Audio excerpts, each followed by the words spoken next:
모세의 기적이라고. 이건 마법이야.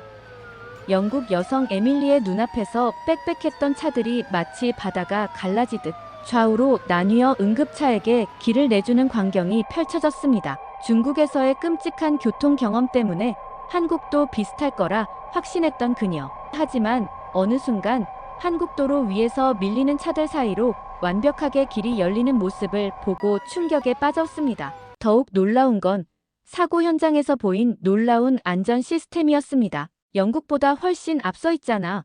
이건 단순한 기술이 아니라 사람을 위한 시스템이야. 평생 자국의 도로를 최고라 믿었던 그녀의 인식이 완전히 뒤바뀌는 순간이었습니다. 지금부터 영국 여성 에밀리가 한국 도로에서 경험한 충격적인 이야기를 들려드리겠습니다. 한국 인천공항에 내리는 순간 익숙한 혼잡함과 소음이 없어 순간 비행기가 다른 곳에 착륙한 건 아닌지 의심했습니다. 중국 베이징 공항에서 겪었던 그 아수라장과는 완전히 달랐으니까요. 줄을 서세요. 줄을. 중국 공항 직원이 고함을 질렀던 기억이 생생합니다. 하지만 아무도 그의 말을 듣지 않았죠. 사람들은 앞다투어 카운터로 밀려들었고 저는 그 혼잡한 인파에 밀려 넘어질 뻔했습니다. 결국 3시간이 지나서야 입국 심사를 마칠 수 있었습니다. 한국도 별반 다르지 않겠지. 저는 마음의 준비를 했습니다. 하지만 인천공항 입국 심사장에 들어서자 예상과 전혀 다른 광경이 펼쳐졌습니다. 사람들이 질서정연하게 줄을 서 있었습니다. 누구도 새치기 하거나 밀치지 않았습니다. 심지어 공항 직원들이 영어로 친절하게 안내하고 있었습니다. 안녕하세요. 저는 에밀리입니다. 30대 초반의 평범한 영국 직장인이죠. 여행을 좋아하지만 아시아는 그다지 관심 없었습니다. 특히 한국은요. 대학 시절 친구인 수진이 자국에 대해 항상 자랑스럽게 이야기했지만 솔직히 저는 그냥 아시아의 또 다른 나라겠지라고 생각했습니다. 중국에서의 출장이 그런 생각을 더 굳혔습니다. 입국 심사대로 다가가자 30대 중반으로 보이는 남성 직원이 밝게 웃으며 영어로 인사했습니다. 웰컴 투 코리어. May I see your passport, please? 그의 영어는 유창했고 눈을 맞추며 말하는 모습이 인상적이었습니다. 중국에서는 직원들이 거의 눈도 마주치지 않았거든요. 여권을 건네자 그는 빠르고 효율적으로 심사를 진행했습니다. 방문 목적을 물었고 친구를 만나러 왔다고 대답했습니다. 그러자 그는 즐거운 시간 보내세요라며 미소와 함께 여권을 돌려주었습니다. 이게 끝이라고? 이렇게 간단하다고? 저는 여전히 의심이 가득했습니다. 중국에서는 무수한 질문과 서류 확인으로 20분은 걸렸으니까요. 짐을 찾으러 가는 동안에도 공항은 놀랍도록 조용하고 깨끗했습니다. 안내 표지판은 모두 한국어와 영어로 명확하게 표시되어 있었고 길을 잃을 염려가 없었습니다. 수화물 컨베이어 벨트 앞에 도착하자 사람들이 또다시 질서 있게 서 있는 모습에 놀랐습니다. 누구도 앞다투어 자기 짐을 잡으려 하지 않았습니다. 이상하다. 아시아 국가인데 왜 이렇게 질서 정연하지? 저는 혼란스러웠습니다. 중국과 비슷할 거라는 선입견이 조금씩 흔들리기 시작했습니다. 인천공항을 나와 택시 승강장으로 향했습니다. 사람들이 줄지어 서 있는 모습이 눈에 들어왔습니다. 또 질서 있게 줄을 서고 있네. 베이징에서 호텔로 가는 택시를 탔을 때가 떠올랐습니다. 기사는 미터기를 켜지 않았고 정상 요금의 3배를 요구했습니다. 30분 거리를 빙빙 돌아 1시간 20분이나 걸렸으니까요. 한국에서도 똑같겠지. 저는 스마트폰을 꺼내 GPS를 켜고 친구 수진의 집까지 경로를 미리 확인했습니다. 제 차례가 되어 택시에 탑승했습니다. 택시 기사는 50대 중반의 남성이었는데 제가 탑승하자마자 미터기를 켰습니다. 저는 놀랐지만 여전히 경계를 늦추지 않았습니다. 어디로 가실 겁니까? 그가 한국어로 물었습니다. 저는 영어로 주소를 보여주며 Do you speak English? 라고 물었습니다. 아, 영어요? 조금만 할 수 있어요. 그는 어눌하지만 이해할 수 있는 영어로 대답했습니다. 이 주소로 가는 거죠? 알겠습니다. 그리고는 곧바로 내비게이션에 주소를 입력했습니다. 화면을 보니 제가 확인한 것과 동일한 경로였습니다. 택시는 고속도로로 진입했고 기사는 정확히 내비게이션이 안내하는 경로를 따라갔습니다. 중국에서처럼 일부러 돌아가는 기색이 전혀 없었습니다. 오히려 중간중간 교통 상황을 영어로 설명해 주려고 노력했습니다. 1시간 정도 지나자 택시는 수진의 아파트 단지에 도착했습니다. 미터기를 확인하니 예상했던 금액과 거의 비슷했습니다. 기사는 영수증을 출력해 건네주었고 제가 카드를 내밀자 단말기를 건네주었습니다.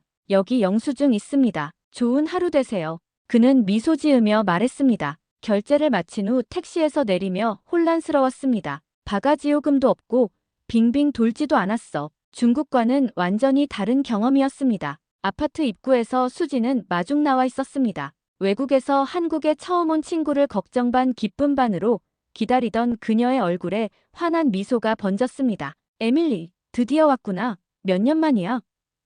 수지는 저를 꼭 안아주었습니다. 4년, 아니 5년인가. 런던에서 마지막으로 만난 이후로 한참 지났네. 저는 반갑게 인사했습니다. 수진의 집으로 들어가며 눈에 띄는 것이 있었습니다. 그녀의 오른손에 붕대가 감겨 있었죠. 수진, 너 손 어떻게 된 거야? 아, 이거 어제 요리하다가 다쳤어. 깊게 베어서 12바늘이나 꿰맸어. 수진은 무심한 듯 말했지만 저는 심각성을 느꼈습니다. 그럼 운전은? 내일 강원도 동해안 여행 가기로 했잖아. 수진의 표정이 어두워졌습니다. 사실 그게 문제야. 의사가 최소 일주일은 운전하지 말라고 했어. 그럼 기차나 버스는? 이미 알아봤어. 연휴라서 모든 표가 매진이야. 수진이 미안한 표정으로 말했습니다. 그럼 여행은 취소해야 하는 거야? 저는 실망스러운 마음을 감추지 못했습니다. 수진은 잠시 머뭇거리다가 말했습니다. 사실 내 차로 가면 돼. 너가 운전할 수 있다면. 내가 한국에서 운전을 하라고. 저는 깜짝 놀라 반문했습니다. 그 순간 중국 출장 때 겪었던 끔찍한 운전 경험이 떠올랐습니다. 베이징 교외의 공장으로 가던 그날 GPS상으로는 1시간 거리였지만 실제로는 3시간이 넘게 걸렸습니다. 신호등은 있으나마나였고 차선은 아무도 지키지 않았습니다. 한 번은 교차로에서 경적 소리에 깜짝 놀라 브레이크를 밟았는데 뒤에서 오토바이가 저를 앞질러가며 위험하게 끼어들었습니다. 그리고 운전자는 저에게 손가락 욕을 날렸습니다. 제가 뭘 잘못했는지도 모른 채 말이죠. 미안, 수진. 정말 안 돼. 중국에서 운전했던 경험이 너무 끔찍해서. 중국, 한국은 중국과 완전히 달라. 운전 문화가 영국과 더 비슷하다고 할 수 있어. 저는 믿기지 않았습니다. 정말. 하지만 아시아 국가들은 다 비슷하지 않아. 수지는 한숨을 쉬었습니다. 에밀리, 중국과 한국은 이웃이지만 문화도 시스템도 완전히 달라. 한국은 교통법규가 엄격하고 대부분의 운전자들이 잘 지켜. 여전히 의심이 가득했습니다. 하지만 내가 한국어도 모르는데 표지판도 읽을 수 없을 텐데. 모든 주요 표지판은 영어로도 병기되어 있어.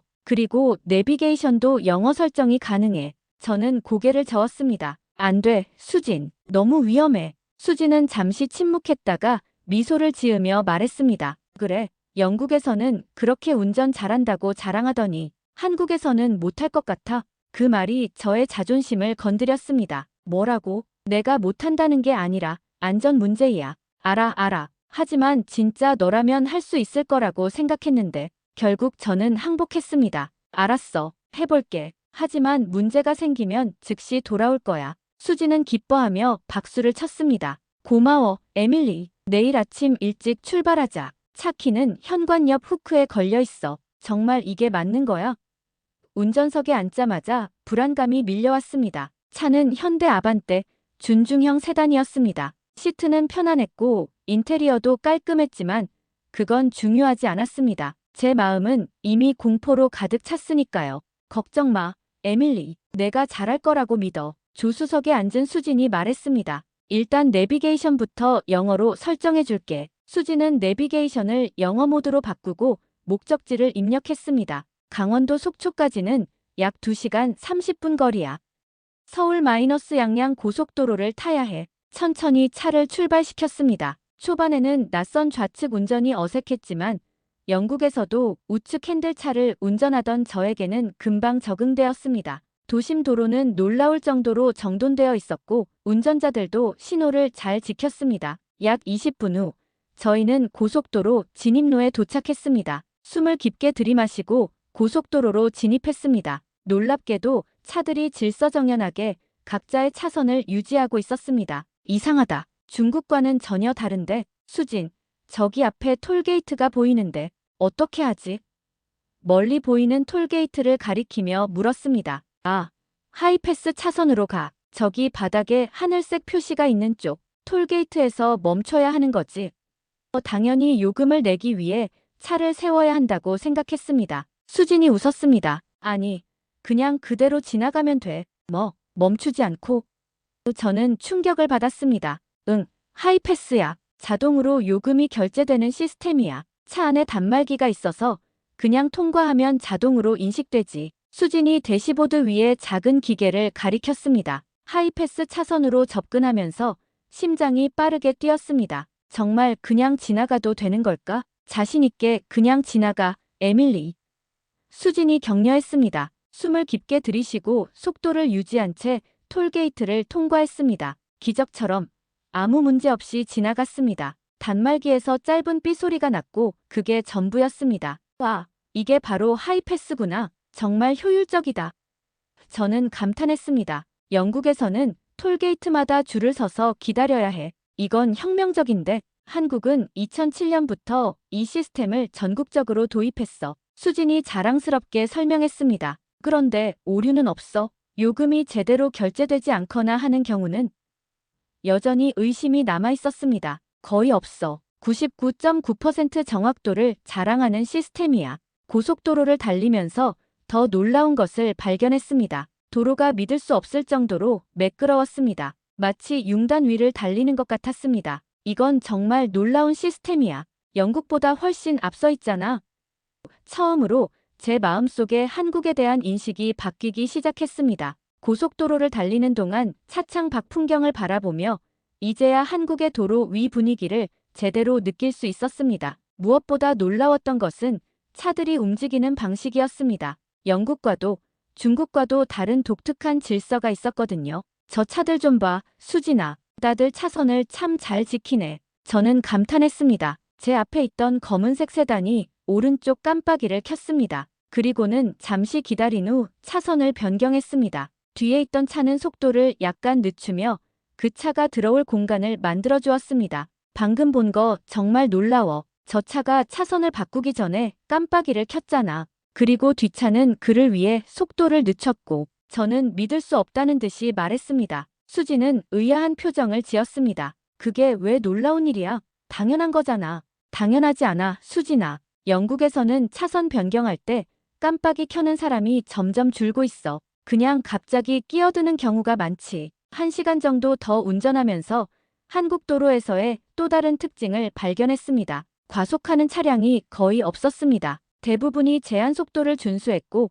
앞차와의 안전거리도 유지했습니다. 1시간 조금 넘게 운전을 했지만 낯선 나라에서의 운전이라 너무 긴장한 탓인지 피로가 밀려왔습니다. 중국에서 운전할 때는 잠시도 경계를 늦출 수 없어 긴장의 연속이었지만 한국 도로에서는 오히려 너무 편안해서 졸음이 오는 느낌이었습니다. 수진아, 조금 피곤한데 어디 쉴만한 곳 있을까? 하품을 참으며 물었습니다. 마침 앞에 졸음 쉼터가 있어. 거기서 잠깐 쉬었다 갈까? 수진이 제안했습니다. 졸음 쉼터? 그게 뭐야? 처음 듣는 단어에 의아했습니다. 말 그대로 졸음운전을 방지하기 위한 쉼터야. 고속도로 중간중간에 있어서 잠깐 쉬었다 갈 수 있어. 내비게이션 화면을 보니 정말 1km 앞에 졸음 쉼터라고 표시되어 있었습니다.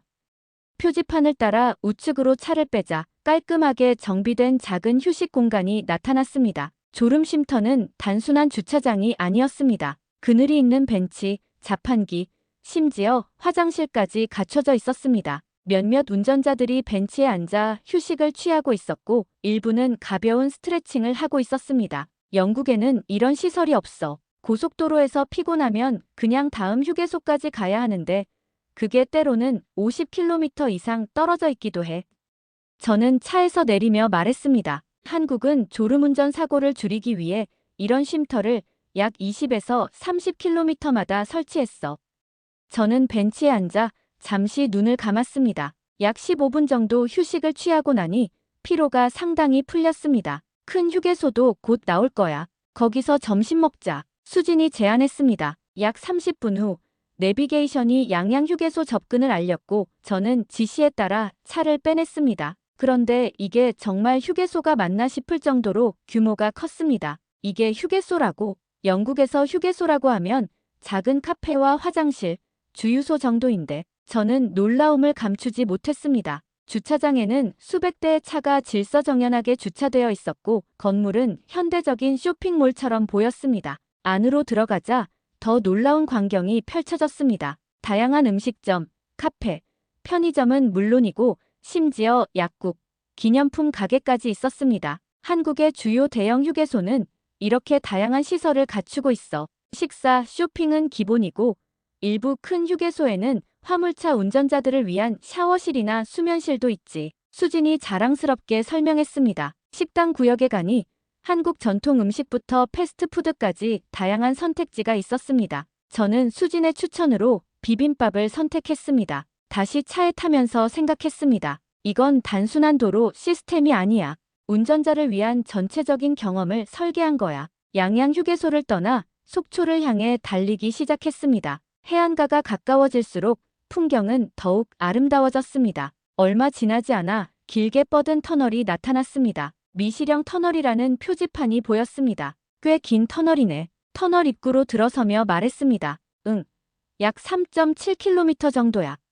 설악산을 관통하는 터널이지. 수진이 대답했습니다. 터널 안으로 들어서자 곧 밝은 조명과 체계적인 시스템이 눈에 들어왔습니다. 벽면을 따라 일정 간격으로 비상 전화 부스가 있었고 바닥에는 형광색 유도등이, 천장에는 환기 시스템이 설치되어 있었습니다. 영국의 터널과는 완전히 다르네. 이렇게 밝고 깨끗한 터널은 처음 봐. 저는 주변을 둘러보며 말했습니다. 터널 중간쯤 왔을 때 갑자기 앞쪽에서 차들이 속도를 줄이기 시작했습니다. 앞 차량 하나가 타이어에 문제가 생겼는지 비상등을 켜고 서서히 정차하고 있었습니다. 그 순간 터널 내 전광판에 전방 500m 지점 차량 정차, 주의 운전 메시지가 표시되었고 터널 내 조명이 더 밝아졌습니다. 어떻게 이렇게 빨리 알 수 있지?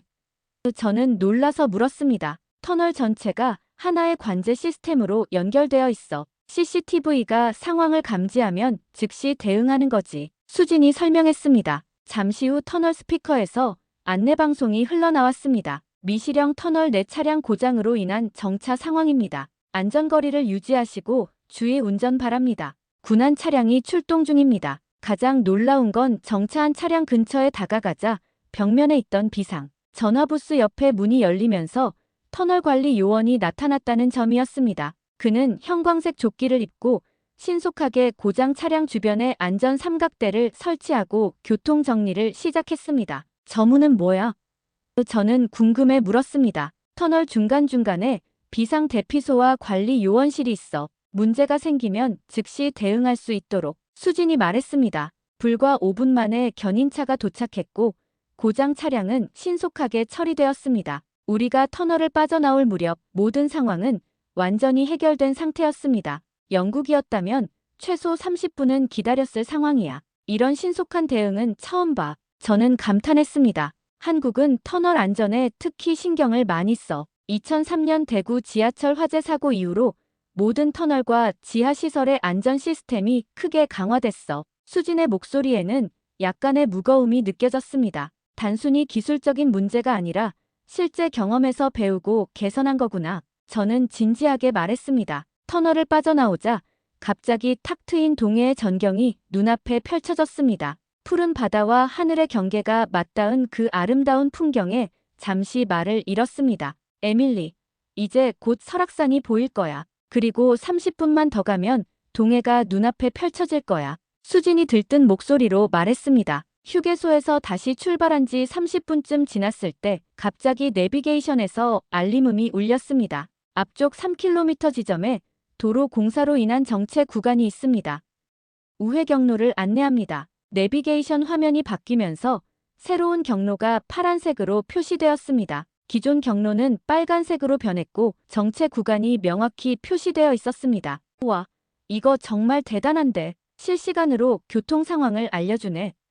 저는 놀라움을 감추지 못했습니다. 당연하지. 한국의 내비게이션은 전국의 교통 상황을 실시간으로 분석해 CCTV, 과거 데이터, 다른 운전자들의 속도 정보까지 종합해서 최적의 경로를 계산하는 거야. 수진이 자랑스럽게 설명했습니다. 내비게이션의 안내에 따라 다음 출구로 빠져나와 우회 도로로 들어섰습니다. 산길을 오르내리며 도로에 구비가 많아졌지만 차선은 여전히 넓고 도로 상태도 훌륭했습니다. 그때 갑자기 내비게이션에서 경고음이 울렸습니다. 전방 2km 지점에 낙석주의 구간입니다. 속도를 줄이고 주의 운전하세요. 속도를 줄이고 조심스럽게 운전하던 중 갑자기 앞쪽에서 차들이 급격히 속도를 줄이는 것이 보였습니다. 저도 급히 브레이크를 밟아 속도를 줄였습니다. 그 순간 내비게이션에서 또 다른 경고음이 울렸습니다. 전방 500m 지점에 낙석으로 인한 차량 정체 발생. 주의 운전하세요. 거의 동시에 차 안에 있는 다른 기기에서도 경고음이 울렸습니다. 현대 차량에 설치된 전방 충돌 방지 시스템이 작동한 것이었습니다. 수진아, 저건 뭐야? 깜짝 놀라 물었습니다. 전방 충돌 경고 시스템이야. 앞차와의 거리가 위험하다고 판단되면 자동으로 경고를 해주는 거지. 앞쪽 상황이 보이기 시작했습니다. 산에서 떨어진 듯한 큰 바위가 도로 한쪽을 막고 있었고 도로공사 관계자들이 이미 현장에 도착해 안전조치를 취하고 있었습니다. 정말 놀라운 건 그 혼잡한 상황에서도 질서가 유지되고 있다는 점이었습니다. 차들이 번갈아가며 차선을 변경했고 서로 양보하며 사고 지점을 통과하고 있었습니다. 낙석 지점을 통과하고 얼마 지나지 않아 내비게이션이 새로운 알림을 주었습니다. 전방 8km 구간에 추가 낙석 위험이 있습니다. 우회 경로를 안내합니다. 우회 도로로 접어들자 하늘에서 빗방울이 떨어지기 시작했습니다. 구불구불한 산길에 갑작스러운 비까지 더해져 시야가 점점 나빠졌습니다. 갑자기 앞에서 달리던 차가 브레이크를 세게 밟았습니다. 도로 위에 나뭇가지가 떨어져 있었던 겁니다. 순간적으로 저도 급브레이크를 밟았지만 거리가 너무 가까웠습니다. 충돌이 불가피해 보였습니다. 그 순간 차 시스템이 자동으로 개입했습니다. 비상제동 시스템이 작동해 차가 더 빠르게 감속되었고 동시에 차선 이탈 방지 시스템이 작동해 안전하게 옆으로 피할 수 있도록 도와주었습니다. 겨우 사고를 면했습니다. 심장이 터질 듯이 뛰었습니다. 괜찮아? 수진이 걱정스럽게 물었습니다. 응, 하지만 지금 뭐가 일어난 거야? 차가 알아서 피한 것 같은데. 그건 자동 긴급 제동 시스템과 차선 유지 보조 시스템이야. 한국의 대부분 신차에는 이런 안전기술이 기본으로 탑재되어 있어. 수진이 설명했습니다. 만약 이 시스템이 없었다면 생각만 해도 끔찍했습니다. 정말 다행이야. 이런 안전 시스템 덕분에 한국의 교통사고 사망률이 최근 10년간 40% 이상 감소했어. 수진이 덧붙였습니다. 그 사건 이후 저는 한국의 도로 시스템에 대해 완전히 새로운 시각을 갖게 되었습니다. 이건 단순히 효율성만을 위한 시스템이 아니었습니다. 안전을 최우선으로 하는 운전자의 생명을 보호하기 위한 총체적인 시스템이었습니다. 우회 경로를 통해 무사히 속초에 도착했습니다. 바다가 눈앞에 펼쳐졌고 파란 동해의 아름다움에 저는 모든 스트레스를 잊었습니다. 와, 정말 아름답다. 바다를 바라보며 감탄했습니다. 에밀리, 속초에 오신 것을 환영해. 이제 진짜 여행의 시작이야. 수진이 웃으며 말했습니다. 강원도 동해안에서의 3일간의 여행은 저에게 잊을 수 없는 경험이었습니다. 속초 해변에서의 일출, 강릉의 카페거리, 양양의 서핑 명소까지 모든 곳을 수진의 차로 자유롭게 다니며 한국의 아름다움을 만끽했습니다. 서울로 돌아오는 길, 여행의 여운을 즐기며 평화롭게 운전하고 있었습니다. 오후 시간대라 교통량이 제법 많아지기 시작했고 서울 외곽 진입로에 들어서자 차들이 여러 차선에 걸쳐 줄지어 있었습니다. 그때 멀리서 사이렌 소리가 들려왔습니다. 백미러로 뒤를 살펴보니 구급차가 빠르게 다가오고 있었습니다. 이런, 구급차가 오네. 이 정도 교통량에서는 어떻게 지나갈 수 있을까? 저는 걱정스럽게 물었습니다. 그런데 놀라운 일이 벌어졌습니다. 사이렌 소리를 듣자마자 모든 차량들이 마치 약속이라도 한 듯 정돈된 움직임을 보였습니다. 왼쪽 차선의 차들은 더 왼쪽으로, 오른쪽 차선의 차들은 더 오른쪽으로 이동하며 도로 중앙에 일직선의 통로가 생겼습니다. 우와, 이건 뭐지? 저도 수진의 지시에 따라 차를 오른쪽으로 바짝 붙이며 말했습니다. 구급차는 그 통로를 통해 빠르게 지나갔고 구급차가 완전히 지나간 후에야 차들은 다시 원래 위치로 돌아왔습니다. 마치 모세의 기적처럼 바다가 갈라졌다가 다시 합쳐지는 모습 같았습니다. 대단하다. 이런 완벽한 협력이 어떻게 가능한 거야? 아무도 지시하지 않았는데도 모두가 자발적으로 움직였잖아. 저는 놀라움을 감추지 못했습니다. 수지는 미소 지으며 설명했습니다. 한국에서는 이걸 모세의 기적이라고 불러. 긴급 차량을 위해 길을 열어주는 문화가 정착된 거지. 학교에서도 가르치고 운전면허 시험에도 나오고 TV 캠페인도 많이 했어. 영국에서도 긴급 차량의 양보는 하지만 이렇게 조직적으로 움직이는 건 본 적이 없어. 누군가는 항상 늦게 반응하거나 어떻게 해야 할지 몰라 우왕좌왕하는데 저는 감탄했습니다. 이것도 한국도로 문화의 일부야. 단순한 법규가 아니라 누군가의 생명을 살리는 일에 모두가 동참한다는 의식이 깔려있는 거지. 수진이 자랑스럽게 말했습니다. 그 순간 한국의 도로 시스템은 단순한 기술과 규칙의 집합이 아니라는 것을 더욱 깊이 이해했습니다. 그것은 사회 구성원 모두의 합의와 배려의 문화였습니다. 서울로 돌아오는 고속도로 위에서 저는 창밖의 풍경을 바라보며 깊은 생각에 잠겼습니다. 수지는 제 옆에서 조용히 잠들어 있었습니다. 이번 여행은 단순한 관광이 아니라 제 인식을 완전히 바꿔놓은 경험이었습니다. 수진아, 한국과 영국의 교통사고율 비교해 본 적 있어? 구급차 상황이 생각나서 문득 궁금해져 물었습니다. 수진이 잠에서 깨어 하품을 하며 대답했습니다. 최근 통계를 보면 한국은 인구 10만 명당 교통사고 사망자가 약 6명 정도야. 10년 전에는 12명이 넘었는데 절반으로 줄었지. 영국은 어때? 영국은 약 2.8명 정도야. 하지만 최근 5년간 거의 변화가 없었어. 한국은 이렇게 빠르게 개선되고 있다니 놀랍네. 저는 감탄했습니다. 서울 도심으로 들어서자 복잡한 도로 상황에서도 차들이 질서 있게 움직이는 모습을 다시 한번 확인할 수 있었습니다. 특히 인상적인 것은 횡단보도에서 보행자를 위해 확실히 멈추는 문화였습니다. 한국에서 가장 인상 깊었던 도로 경험이 뭐야? 수진이 물었습니다. 여러 가지가 있지만 아마도 그 긴급 상황에서 차의 안전 시스템이 작동했을 때가 가장 충격적이었어. 그 순간 나는 단순한 기계가 아니라 나를 보호하려는 지능적인 시스템을 경험한 것 같았거든. 수지는 고개를 끄덕였습니다. 맞아. 한국의 자동차 산업은 단순히 차를 만드는 것이 아니라 운전자의 안전을 최우선으로 생각해. 그게 우리 도로 문화의 중심이야. 수진의 집 근처에 도착했을 때 저는 마지막으로 한국 도로에서의 경험을 정리해 보았습니다. 하이패스의 편리함, 도로 위의 배려, 문화, 첨단 내비게이션, 안전을 최우선으로 하는 시스템. 이 모든 것이 단순한 도로, 인프라를 넘어 하나의 문화를 이루고 있었습니다. 영국 런던의 제 아파트로 돌아온 지 일주일이 지났습니다. 창밖으로 보이는 익숙한 런던의 거리, 그리고 매일 마주하는 영국의 도로가 이제는 조금 다르게 느껴졌습니다.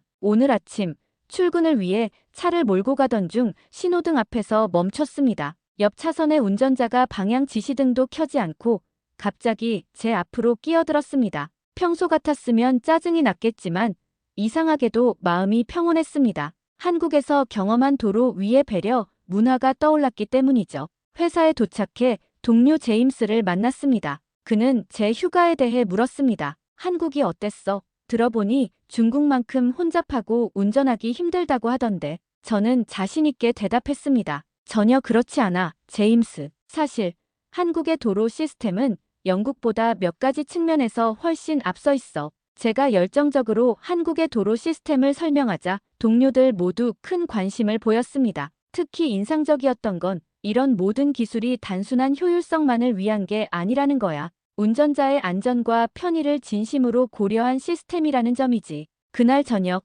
수진에게 메시지를 보냈습니다. 한국에서의 경험이 내 시각을 완전히 바꿔놓았어. 특히 도로 시스템에 대해. 이제는 영국 교통부에 편지라도 써서 한국의 시스템을 도입하자고 건의하고 싶을 정도야. 수진의 답장이 곧 도착했습니다. 그렇게 말해줘서 기쁘다. 사실 우리도 많은 문제가 있어. 완벽하진 않아. 하지만 계속 개선하려고 노력하는 중이야. 창문을 열고 런던의 밤 공기를 마시며 생각했습니다. 한국에서의 경험은 단순한 여행이 아니었습니다. 그것은 제 인식의 지평을 넓히는 여정이었습니다. 우리가 따라야 할 건 한국의 기술 자체가 아니라 그 기술에 담긴 철학이야. 사람을 먼저 생각하는 마음가짐, 서로를 배려하는 문화. 이제 저는 다시는 다른 문화를 섣불리 판단하지 않을 것입니다. 직접 경험하고 이해하고 배우는 것의 중요성을 깨달았으니까요. 한국에서의 경험은 앞으로도 오랫동안 제 마음속에 남을 것입니다. 그리고 언젠가 다시, 이번에는 더 열린 마음으로 한국을 방문하고 싶다는 생각이 들었습니다. 진정한 발전이란 단순한 기술의 진보가 아니라 그 기술을 사람을 위해 어떻게 활용하는지에 달려 있습니다. 한국의 도로 시스템이 보여준 것처럼 배려와 효율성이 공존할 때 우리 모두의 삶은 더욱 풍요로워집니다. 오늘 이야기는 여기까지입니다. 여러분의 소중한 시청 시간을 내어주셔서 감사합니다. 이 영상이 도움이 되셨다면 좋아요와 구독하기 버튼을 눌러주세요. 알림 설정도 함께 해주시면 새로운 영상을 가장 먼저 만나보실 수 있습니다. 다음 영상에서는 또 다른 놀라운 경험을 가지고 찾아뵙겠습니다. 댓글로 여러분의 비슷한 경험이나 생각도 꼭 들려주세요. 그럼 다음 영상에서 만나 뵙겠습니다. 감사합니다.